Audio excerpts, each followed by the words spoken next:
Hello. Hi, how are you?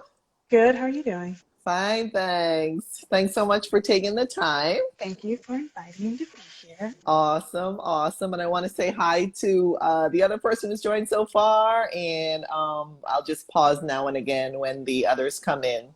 And Okay. I will save it and post it to IGTV and stories so we can find it Fantastic. later. Yeah, definitely. So the first order of business is to make sure that I pronounce your name correctly. hmm So please tell me to make sure. No problem. Sachi. Okay, It's Sachi, pretty very much good. how it looks, but I know, but I was like, I always like to ask. I know. No, I'm the same way. Awesome. So I did pin our topics down below, just to Perfect. kind of keep me on track here. Okay. And And me. yeah. And I'll pause periodically to take questions. And for the other person who's on so far, if you have questions or comments for Sachi, just pop them down below, and she'll be happy to answer them. Definitely. All right. So once again, thank you very much, Sachi, for taking the time. And we're just going to jump right in with the first question, which is if you could share with us, please, your vegan journey, how you started and how you ended up where you are today. Certainly. Thank you for asking about that. Feel like it was like a little bit of a windy road before it got very like straight shooting after that. But Yeah. basically, it was on accident that I stopped eating meat. Not on accident, like I did it on purpose, but it wasn't with a vegan mindset in the beginning at all. It was an arbitrary choice because my husband didn't like eating meat, and I was the main person who did cook our meals. And it was like a challenge almost to myself just to make myself cook another way. Um, because it's the type of thing, it's even like now when I give coaching clients parameters, it's sort of like when you have those parameters set, it makes you do the new thing and get more creative with it. So it was like we just decided to do a month with no meat, and then it was like I felt amazing, unexpectedly Yeah. felt amazing, and Yeah. then after the month was over, it was like I don't know why I would go back to eating meat after this, and then it was sort of like with every day that passes, you sort of I guess let more information in that you weren't letting in before, and so I definitely do attribute a lot of this to my husband, who was doing a lot more I would say, of the research and mind opening before me and sort of just sharing it with me. Um, and then it was like, then I was sort of ready to receive and accept some tough truths about like where my food is coming from that I never thought about and how harmful it technically is. And then what got me into nutrition sort of naturally was that like, I was like, oh my God, that's crazy that I just made this one switch and like I feel so much better. And then it got even better when I cut out dairy because I've been lactose intolerant since I was a child. Me too. Um, yeah, and it's so funny to look back on that now that I know how relatively easy it is to live without it. Um, I don't know why I was doing it before, but culture, customs, all of the things, that's why your family's eating. You Totally. think that these things are harder to give up than they are. And my skin got a lot clearer. There's just a lot of like hormonal things that it affected that you wouldn't have known otherwise. My digestion obviously got a lot better. So that sort of led me to want to study nutrition. And then now that I know more, I feel like we get conned, We like do. the whole population get conned Totally. um, a lot by just companies and by customs that we have not looked into. Um, and the system as it is just encourages unhealthy behaviors, especially with nutrition, that they tell us are healthy and that they tell us are normal. So yeah, this is sort of my way to push back against that and just help people. I think it's confusing for people, and I don't think it needs to be. So Right, right. that was my long journey, but definitely the ethical piece was what pushed me towards veganism because the actual stopping of eating meat wasn't an ethical choice. It was an arbitrary choice that now is very purposefully because of the animals, because of the environment, because of all of the things downstream that it affects, including our health. Yeah. Well, first of all, I want to say kudos and a shout out to your husband. Yes, And a again, thanks huge to him. and a huge thank you Hmm. because thanks to him, you started along your journey. So that's Yep. awesome.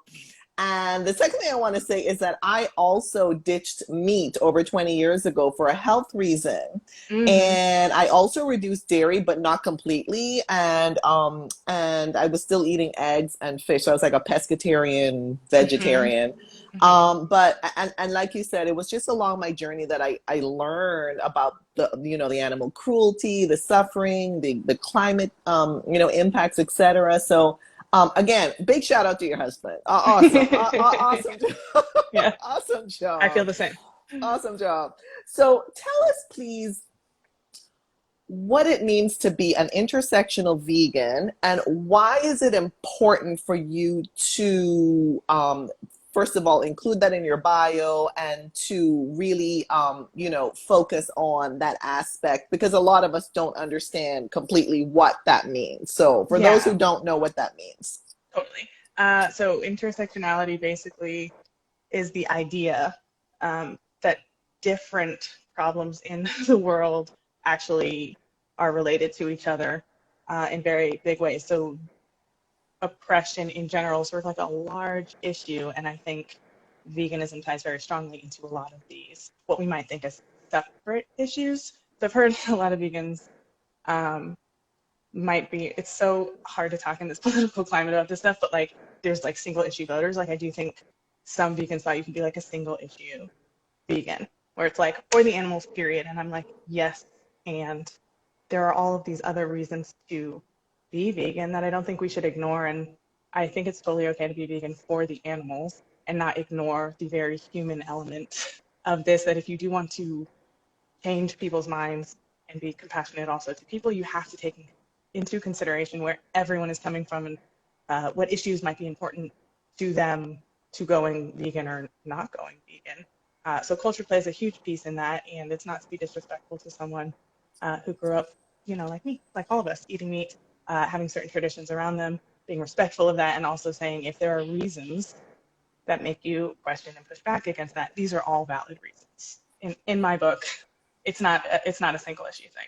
And it was for me it's such an encouraging piece of it when I came in like on Instagram that I was like seeing a lot of vegans of color was very encouraging to me because I don't think I'd thought a lot about what a vegan was before I did it.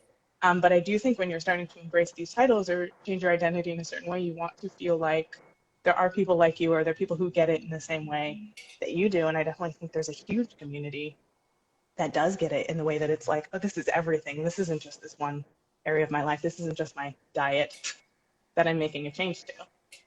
So yeah, when it comes to being anti-oppression as a mindset, I think that does extend beyond veganism.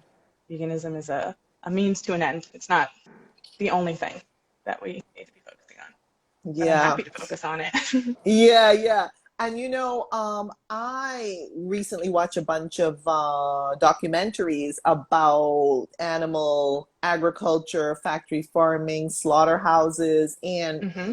I just recently learned that a lot of the employees in these slaughterhouses are from minority communities, for Yes. example. Yep.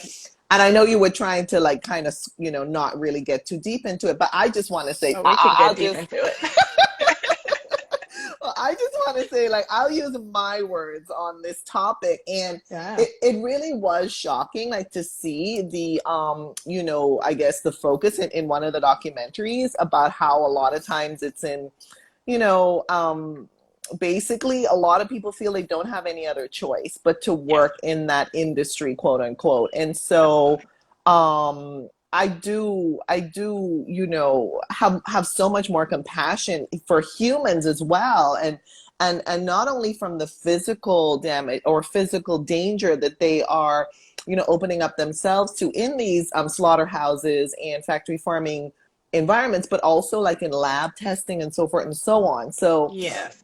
Yeah. and the One of my very good emotional. friends um, has the experience. She shares very openly about this online now of working in a lab in college with monkeys, and you do it because you love the animals, right? You love them so much is how you go into it, and it really psychologically does a lot to you to see what we actually do to animals, and it is the people who suffer for this.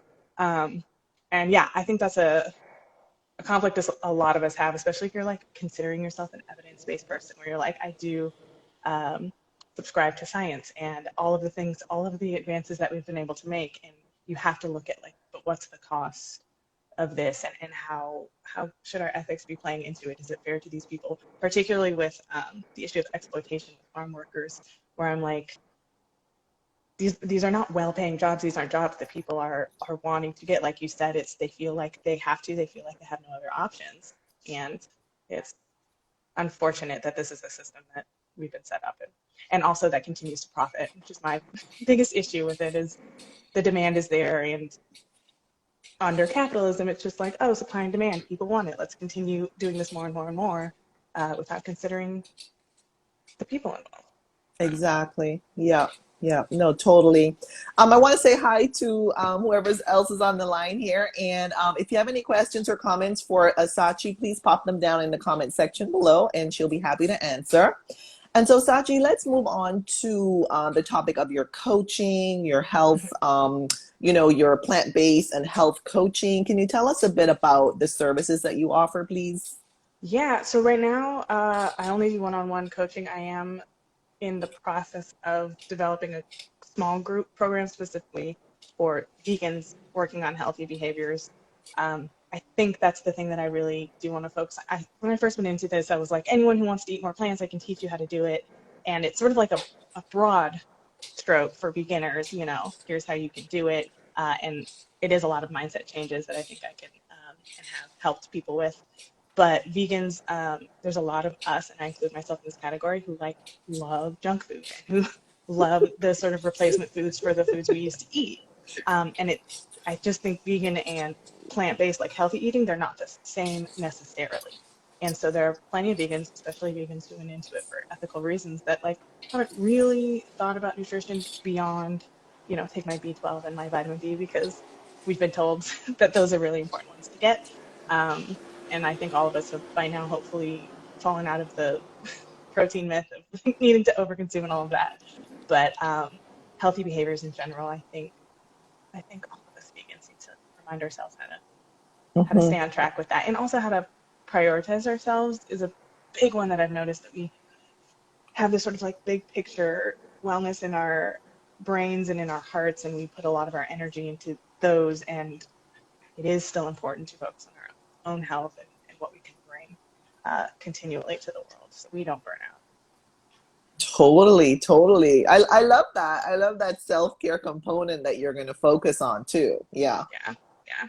that's It's a cool. huge piece of it because I feel like vegans have an advantage in that sense that they've already made a very large behavior change in their life, a very large mindset change for the most part.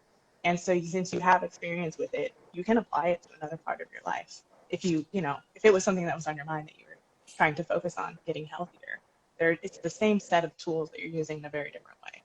So, Yeah, and I know as vegans we focus a lot on compassion for the non-human animals, and what I've been learning is we have to have compassion for human animals and also for ourselves, like we absolutely. can't just limit it to again the non-human animals who are in this whole supply chain. So Hmm. I think it is, and what I find is like if I can practice self-compassion or self-love, then I can have more for For other others, other humans and of course agree. for our Yeah, non-human I animals. actually feel So like it's easier sometimes to give compassion for others than for yourself. It's like we set a different standard in our head for ourselves, and it can be a challenge to yes, be as gentle with yourself as you would be with totally. others. And I think that goes back to what you were just saying about what we call junk food and what we call whole foods. And yeah, if we have, some donut when we're out and about, or we have some vegan burger and fries when we're out and about. Like for me anyway, I've had to kind of rein in my self, I don't know what I would call it, but like, self-chastising and Oh, totally. self-chastisement. About when you do eat those foods. Yeah, I know. Like don't be so hard on myself, basically, is what I'm The shame and saying, guilt right? thing, I think, is a huge. I mean, yeah, this is a big picture, but like just with diet culture in general, I feel like we really have a lot of shame in our food behaviors. That it's like if we can get rid of that, it actually gives room for a lot more healthy behaviors because it's not this binary of like, oh, I ate something bad, I ate something good. It's a much more progressive sort of like that's what I say. Most of the time I'm eating healthy whole foods and I feel good doing that. And I have no guilt about when I'm not doing that because Yeah, it's not the majority of my meals. And also, like at this point in my life, I can say it's not negatively impacting me in any health way. exactly. So, Yeah, like some people have kind of like an 80-20 rule, 80% yep. of the time it's pretty clean, and then 20% of the time it's, I don't know, what we call treats or whatever, or Yeah. 90, And 90-10 they're or fun to whatever. explore right now. It's like crazy how many like good, interesting vegan foods are coming out. So it's like I don't want to miss out on that necessarily. No, and that's a good point. And shout out to all of the vegan businesses and everyone, all the cafes and restaurants who are actually providing more options for us. Yeah. So I Yeah. think it's And not just for awesome. us, I mean for anyone. It's so funny. I don't know if you've noticed this just with like friends and family who know that you are vegan. They're just more likely to try the vegan thing when they're out sometimes, which I love. Yeah. Well, and I recently learned that there's some kind of phrase for it. It's like it's a vegan veto vote. So when a group of people are going out, and let's Hmm. say, you're going out with your husband and some other friends, your other friends who may not be vegan, they will choose a place that has vegan options because you and your husband are vegan. And Hmm. so it's like, in other words, vegans tend to have a lot of power in terms of Hmm. where people are going for, for a night out or a meal out or something. So Yeah. I super love it. I super love that we are, Okay. like we're taking into consideration, and they're not just going to say, oh yeah, we'll bring you a salad with some lettuce and tomatoes and, Definitely. ca- and, Well, and and also call it a day. it exposes them to like foods they may not have thought of as vegan. You know what I mean? Like there's so much more Totally. out there, and then once they have it and like it, they'll get it on their own, which is my favorite thing. Totally. And then, you have a lot of people who are flexitarian nowadays too. Hmm. So, X number of days per week, they're eating, plants, and then Yeah. the other days they're still eating some animals. So, I mean, I Still think it's, progress. yeah, yeah, yeah, Like I take what exactly. I can get at this point. Totally, totally. So, I want to say hi to whoever else is on the line. If you have any questions for Asachi, please pop them down in the comment section below, and she'll be happy to answer them. And meanwhile, I want to ask you, in your profile, you have that you want to add color to our lives. So Hmm. can you explain what you mean by that, please? Certainly. Also, the most on the nose thing in that sense is the color of your foods. Um, when I'm not getting into like specifics of nutrition with people, I think it's just a general rule of thumb we should all follow to keep your plate as colorful as possible because it's just an indication of the nutrients. And I don't mean foods that are dyed colors. Naturally colors of food is what I'm talking about. But yeah, bright, colorful foods show their nutrient content, and it's like an easy kind of mindless way for you to just be adding it in there. I always say if you can get 3 to 4 colors in a meal, it's probably a healthy or at least healthier meal. And then the other piece of that is that like I'm mixed race, intersectional veganism. Like I don't want that to not be part of the conversation. I think diversity in general in lots of different ways is important in your lives, and I do feel like adding me into your life can sort of go under that category. Totally. No, I'm glad you're, because I knew it was a play on words, but I was Totally. like, no, no, no, but I need her to explain. Yeah. you Yeah. know? So I appreciate you explaining that. And I'm a big, proponent of variety, your colors, that kind of thing. Mm-hmm. And so, in fact, I made a video about it that I'll put up at some point. But I totally love the way you're trying to like, instill that into people's minds because a Mm-hmm. lot. I mean, we see a lot of brown and beige plates out there, Totally. and Oh my God, yeah. and that's like to be honest, like it's a little bit concerning. And I mean, everyone can do what they want, but I know when I first ditched the standard diet and switched to vegan diet, because I wasn't vegan yet. I was just Yeah. eating a 100% plant-based diet, I guess is what I Right. could say.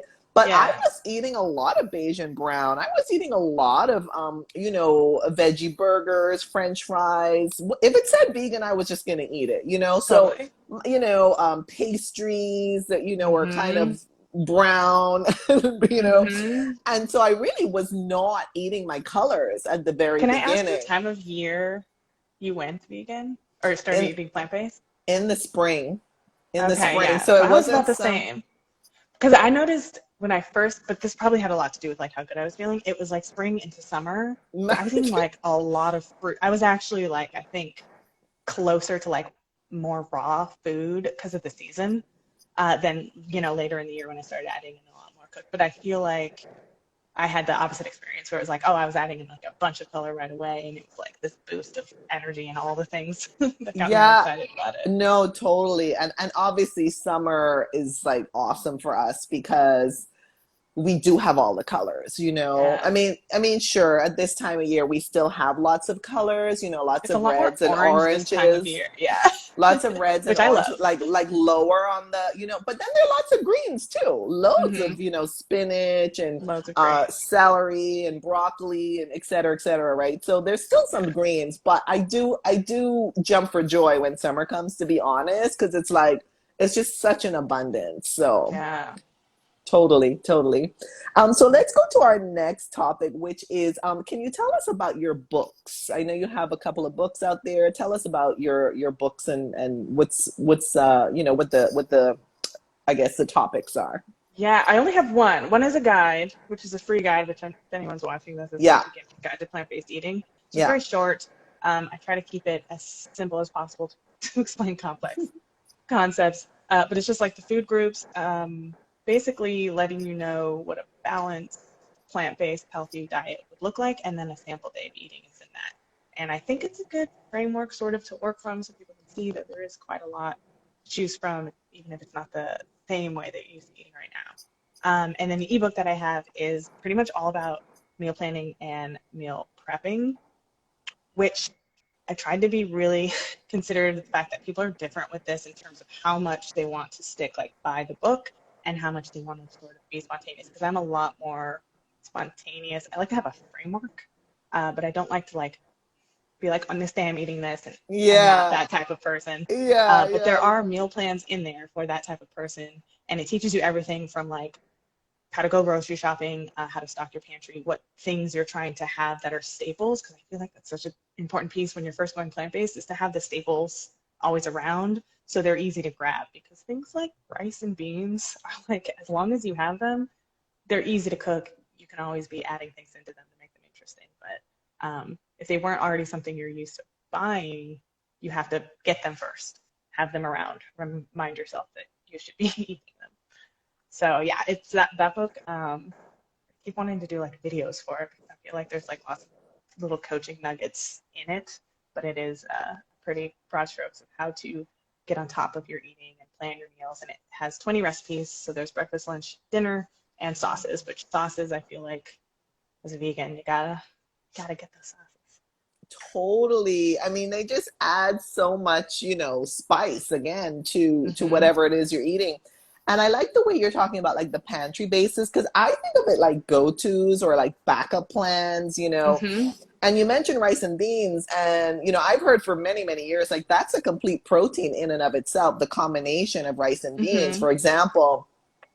And so it's really good that you're because a lot you know I watch a lot of IG lives and a lot of people they type in the comments they don't even know where to start. They're Yeah. just totally you know I guess just like flailing in the air. They just don't know how to I start. think that's interesting. I mean, one of the bigger tips that I will give, if anyone watching this at any point is newer to plant-based eating, I am always like, well, start with what you already know you like. And it's like, I think that's the easiest thing you can do. So if you already like pasta, eat the pasta. It's plant-based.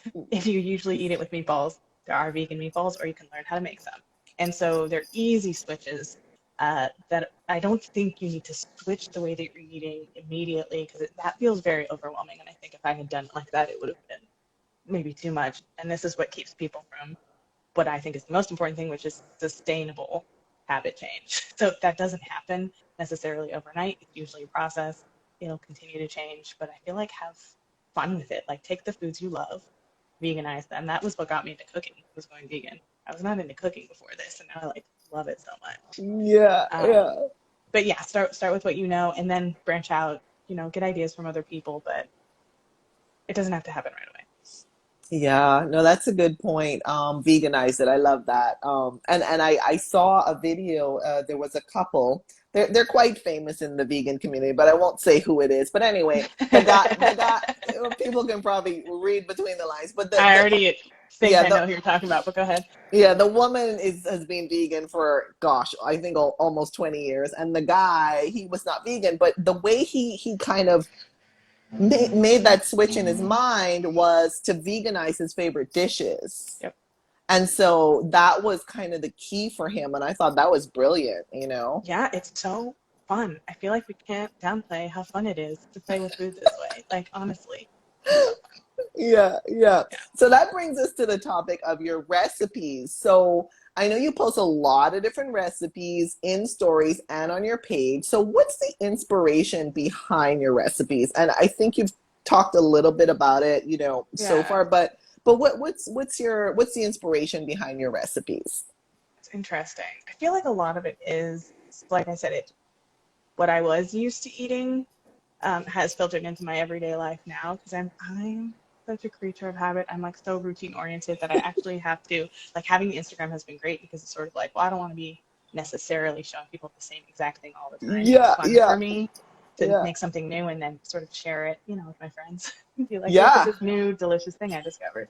yeah, So most of the inspiration, a lot of the inspiration comes from like what I'm seeing other people eating. If it's something that I haven't tried myself, and they show how to make it, then I'm a huge fan of those like very short videos that are just like someone actually making it, which is why I now do those like story cook-alongs yeah, because it's so much more helpful to see the steps of someone actually doing it than to just see this plate or bowl after it's already done with a listed recipe. I'm much more engaged in the process when I see it done. And the way my brain works, I just remember it more easily when it's like a tactile thing that I've seen. So that's why I share in that specific way. And then inspiration, I don't even know. Time of year, seeing yeah. someone make something like, or just what I'm craving, like, I don't know. It's from everywhere, I guess. Yeah, yeah, that's Yeah. awesome. That's awesome. No, but and it is wonderful that you are benefiting from other vegans, and I think that's what's so key, that everyone's sharing something and you get an Yeah. idea, an idea comes to you and like, oh yeah, I haven't tried that ingredient like you're saying, or I never thought Hmm. to do it this way. So I think it's awesome that you're inspiring other people and other people are inspiring you. So Yeah. I mean, that's that's the only reason I actually share it is because I know how much I've been impacted by it. So I'm like, I'm sure I'm not the only one like this. No, I mean, I cannot tell you how many times I've seen people type in the comment section of other lives, please, I don't even know where to start. Do you have a cookbook? Do you have any recipes? And I'm like, oh my Hmm. gosh, like they just really haven't even like, gotten like a handle on this yet. And so, Right. thankfully there's so many recipes out there. Yeah. And so much of it, I think, has to do with like who you're connecting with online. So that's one thing that's actually really, I mean, there's pros and cons, but it's like one thing I really like about social media is like finding your people. Like you don't have to like the food that everyone makes, but it's really easy to find people who you think have similar tastes as you or that like are exploring things in a certain way that you find really interesting that you can just see them do it, especially when it comes to like different cultures of foods. Like I love seeing all of that and then like, trying your own take on it. Yeah, yeah. Yeah. And that's a good point too, because like, there's so many different angles to this, Hmm. the whole, like cultural aspects, folks are out there making Mexican and Korean and Hmm. Japanese I and see, I follow a lot more African food bloggers now. So it's so interesting just like to see that some of them, because I'm half Puerto Rican, some of them are so similar Puerto Rican meals, and some of them just have ingredients that I've never even heard of before, where it's like, or spices that I haven't heard of before. So it's interesting just to know the possibilities of what's out there. totally, totally. It's endless. The possibilities are endless. Hmm. That's how I feel. Awesome. So let's go on to the next topic, which is how do you deal with naysayers, critics who are kind of bashing our vegan diet and lifestyle, or who are just not really convinced yet that, this Hmm. is the way to go. How do you handle that?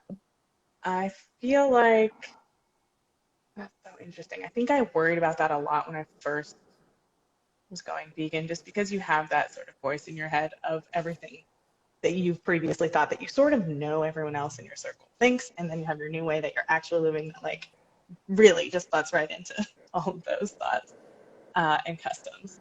So research was my biggest thing where I was like, if I ever feel a need to defend this, I would like to do so with confidence. And so that was part of like the nutrition piece, and then also just like actually looking at uh, the horrible footage of animal agriculture. Like I watched Dominion, and it's one of those things where it's like if it ever comes up in a conversation and someone is who doesn't know as much as I do about it is saying like either they don't feel pain the same way or it's not as bad or whatever. It's like, but I know I have seen, like I can come in with that knowledge that like when you actually don't know what you're talking about, you're a little out of your depth in a way that you're not aware of.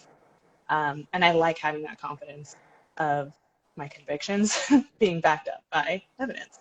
And to me, that's the biggest thing that I'm like, I think most of the times in those conversations, and I haven't got into many of them, but most of the time in those conversations, people are coming from a defensive stance on who they are and how they've grown up. It's not necessarily that they believe in any of it.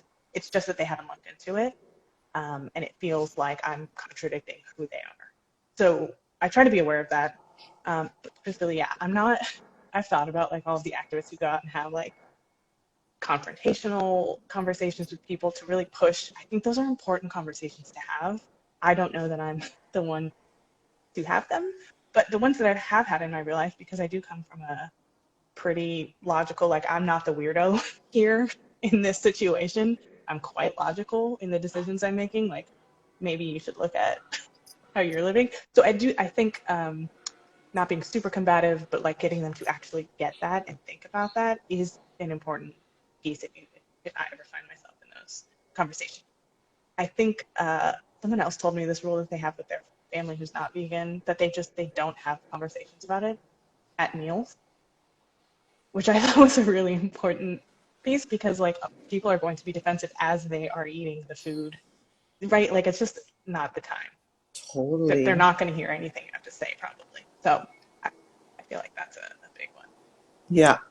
But yeah, if Yeah. anyone ever wanted to push my buttons on it, like I can get into it. But otherwise, I'm just like, eat this vegan food. Yeah. Sorry. Yeah.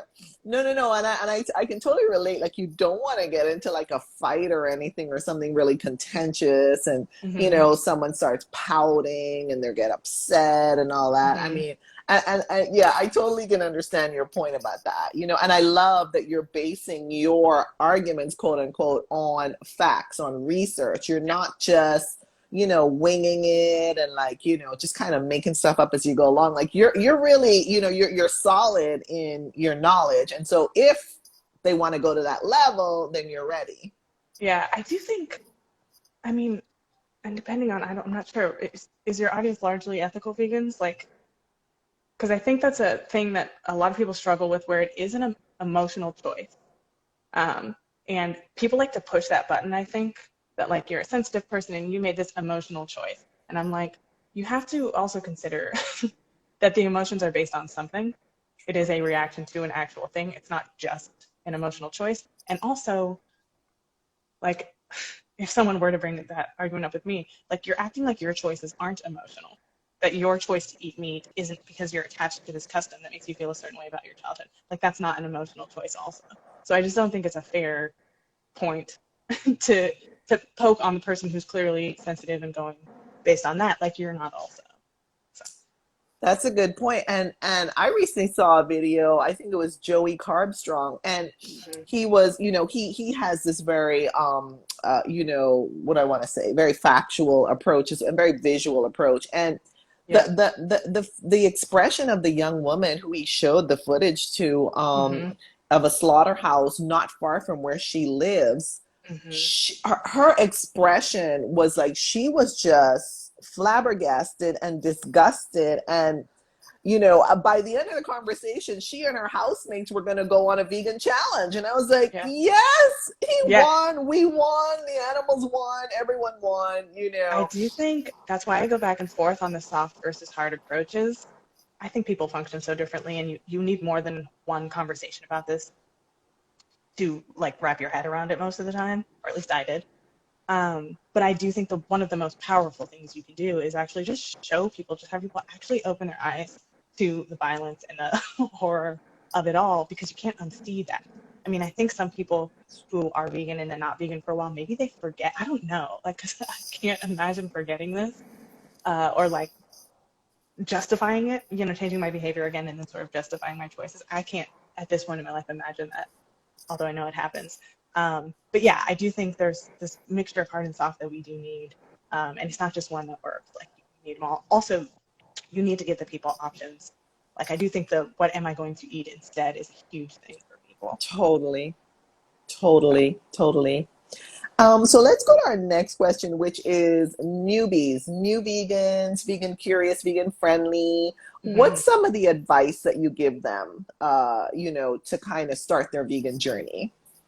One of them I mentioned already, which is like stick with what you like in the beginning, because it's really important that you're liking what you're eating to continue with it.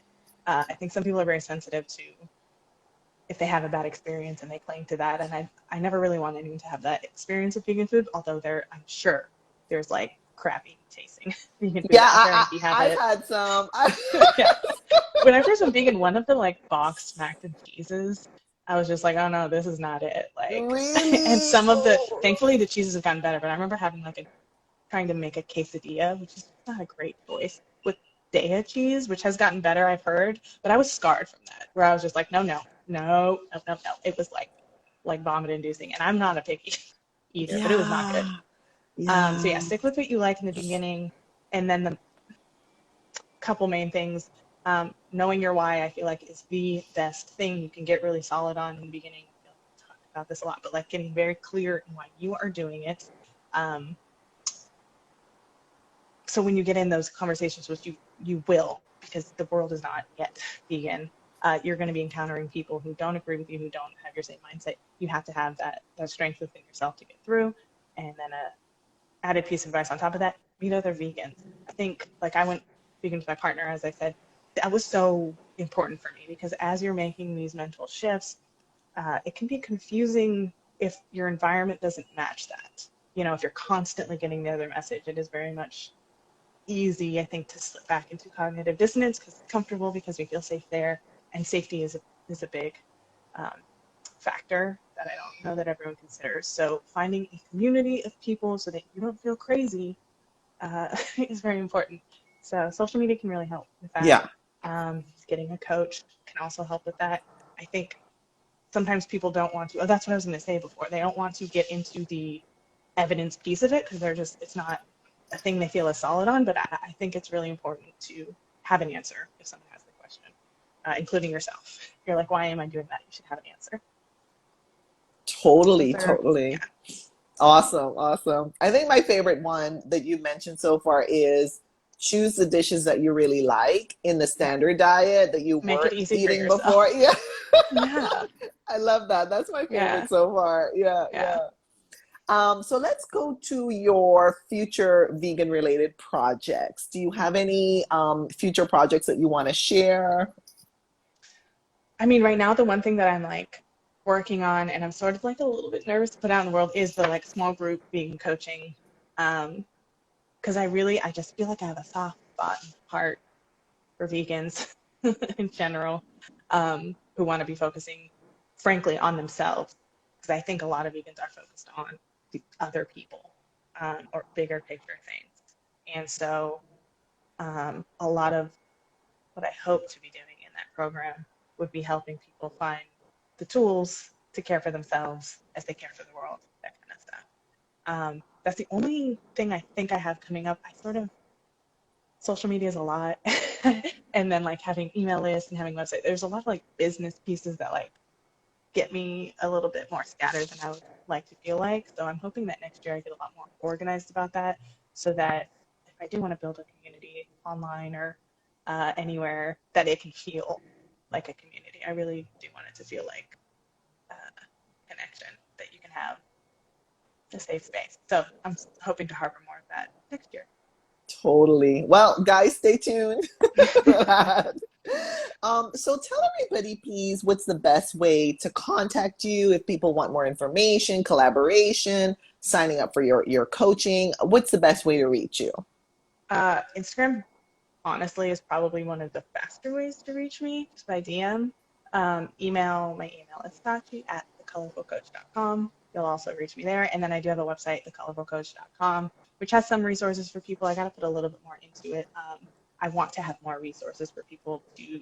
So I have my free beginner's guide if you need it. I have all the links to my services there, which I will be revamping, but right now it's one-on-one, and they're essentially just geared based on how long we'd be working together.